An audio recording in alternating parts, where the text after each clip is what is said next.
Ini bukan hanya tentang memberitahu masyarakat soal kapan tanggal pemilu dilaksanakan, tapi tentang membekali mereka dengan pengetahuan dan keterampilan kritis agar bisa membuat keputusan yang rasional.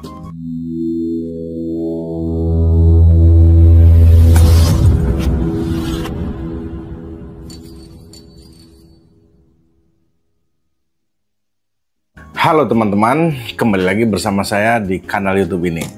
Semoga kalian semua sehat dan selalu cerdas dalam menghadapi dinamika politik. Kali ini saya akan membahas sesuatu yang sering kita lihat menjelang pemilu, tapi mungkin seringkali disalahpahami.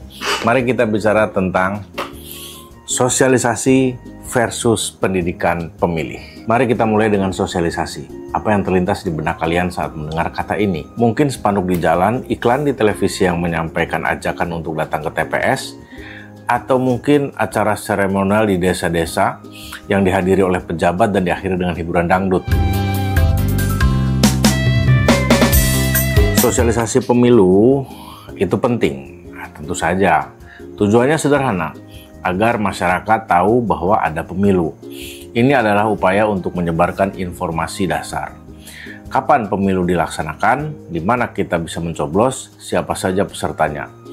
Ini semua adalah bagian dari sosialisasi. Tapi seringkali sosialisasi ini berhenti di titik yang dangkal. Coba perhatikan baik-baik. Sosialisasi pemilu seringkali hanya mengajak kalian untuk menjadi pemilih yang taat. Datang ke TPS, mencoblos, lalu pulang. Selesai. Seakan-akan partisipasi pemilih hanya diukur dari seberapa banyak orang yang datang ke TPS. Betul, partisipasi itu penting. Tapi kita hanya berfokus pada jumlah. Apakah kita tidak sedang menyepelekan kualitas? Nah, masyarakat modern itu sebenarnya tidak cukup hanya diatur oleh ritual dan seremonial. Diperlukan pemahaman mendalam tentang nilai dan norma. Jadi, kalau sosialisasi hanya sebatas ritual dan seremonial, sebenarnya kita sedang memandulkan pemilih.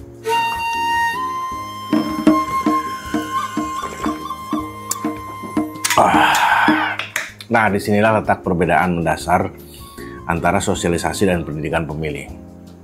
Pendidikan pemilih adalah proses yang jauh lebih dalam dan bermakna.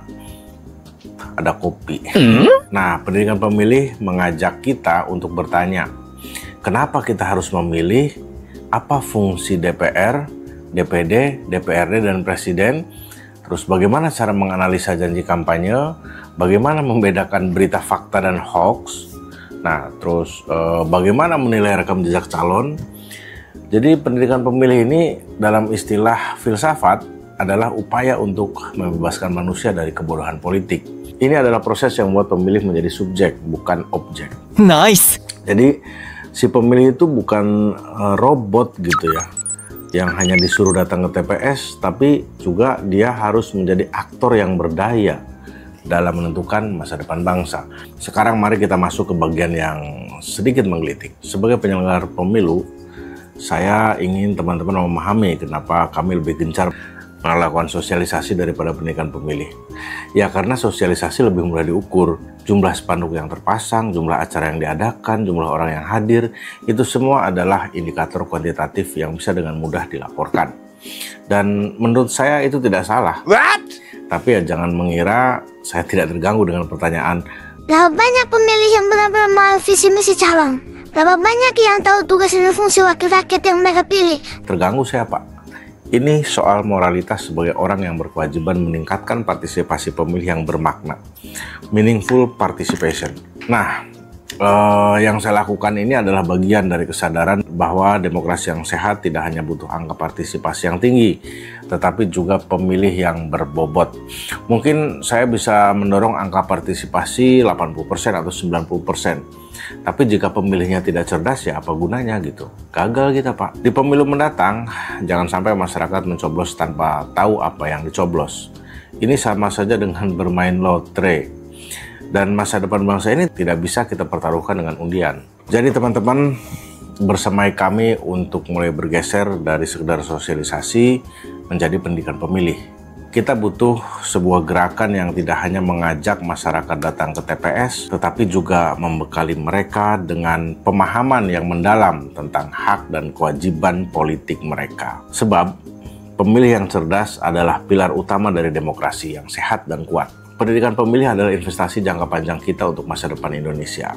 Semoga bermanfaat. Sampai jumpa di video selanjutnya. Wassalamualaikum warahmatullahi wabarakatuh.